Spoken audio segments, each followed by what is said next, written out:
नमस्कार।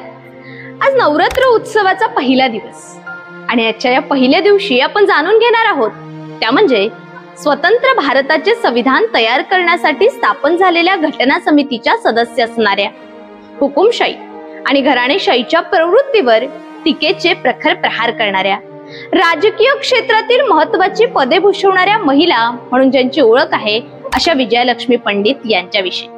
विजयालक्ष्मी पंडित यांच्या राजकीय जीवनाची सुरुवात झाली ती अलाहाबाद नगरपालिकेच्या निवडणुकीनं।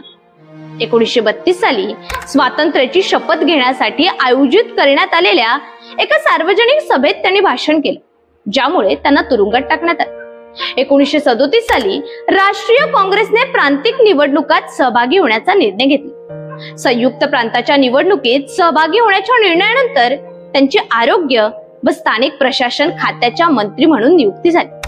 मंत्रीपद मिळणाऱ्या भारतातील पहिल्या व जगातील दुसऱ्या महिला आहेत। या पदाची धुरा सांभाळत असताना त्यांनी पंचायत राज्य विधेयक विधिमंडळात सादर केले, जे पारित होऊन कायदे पुस्तकातही त्याचा अंतर्भाव करण्यात आला। भारतीय वंशाच्या नागरिकांवर दक्षिण आफ्रिकेत कसा अन्याय करण्यात येतो याच मुद्द्यावर युनोच्या व्यासपीठावरून त्यांनी आपले आंतरराष्ट्रीय मंचावरील पहिले भाषण केले।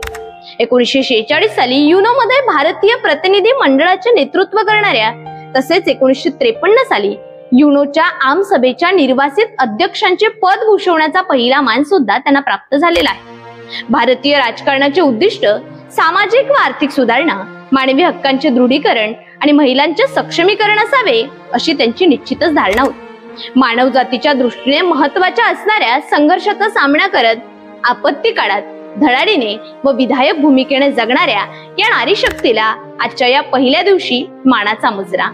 मनपूर्वक धन्यवाद।